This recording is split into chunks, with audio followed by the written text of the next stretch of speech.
একটি বাক্যের মধ্যে কর্তা, কর্ম এবং ক্রিয়া কিভাবে চিনবে তার সম্পূর্ণ পদ্ধতি এখানে দেখিয়ে দিচ্ছি। এক ঝলকে দেখে নাও, সব শিখে যাবে। মনে রাখবে, একটা বাক্যের মূলত তিনটি অংশ থাকে: কর্তা, কর্ম এবং ক্রিয়া। এইবার একটি বাক্য দেওয়া আছে, বাবা কবিতা লিখেছে। এই বাক্যটার মধ্যে কোনটি কর্তা, কোনটি কর্ম এবং কোনটি ক্রিয়াপদ বার করতে দিয়েছে। তোমরা কিভাবে বুঝবে কোনটা কি? দেখো, একদম সহজ পদ্ধতি শিখিয়ে দিচ্ছি। প্রথমে দেখে নেবে ক্রিয়াপদ কোনটি।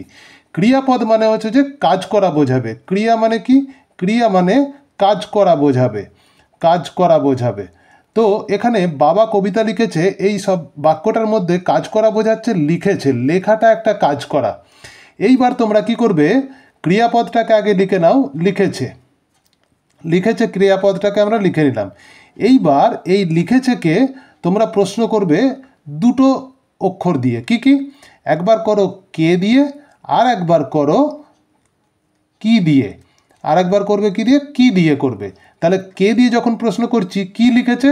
না, উত্তর হচ্ছে যে কবিতা লিখেছে। কে লিখেছে? না, উত্তর হচ্ছে যে বাবা লিখেছে। তাহলে এটা হলো কর্তা, বাবা কর্তা হয়ে গেল। আর কি দিয়ে প্রশ্ন করলে কি হচ্ছে? কি লিখেছে।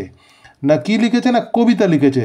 তাহলে কবিতাটা হয়ে যাচ্ছে কর্ম। অর্থাৎ কোনো ক্রিয়াপদকে যখন আমরা কে দিয়ে প্রশ্ন করি, যদি উত্তর পাওয়া যায়, তাহলে হচ্ছে যে তাকে কর্তা বলবো, এবং কি দিয়ে প্রশ্ন করলে যদি উত্তরটা পাওয়া যায়, তাহলে আমরা সেটাকে কর্ম বলবো। এখানে দেখা যাচ্ছে যে কে দিয়ে প্রশ্ন করলে বাবা উত্তরটা পাওয়া যাচ্ছে, তাই বাবা হচ্ছে যে কর্তা, এবং কি দিয়ে প্রশ্ন করলে উত্তরটা পাওয়া যাচ্ছে কবিতা, তাই কর্ম হচ্ছে কবিতা।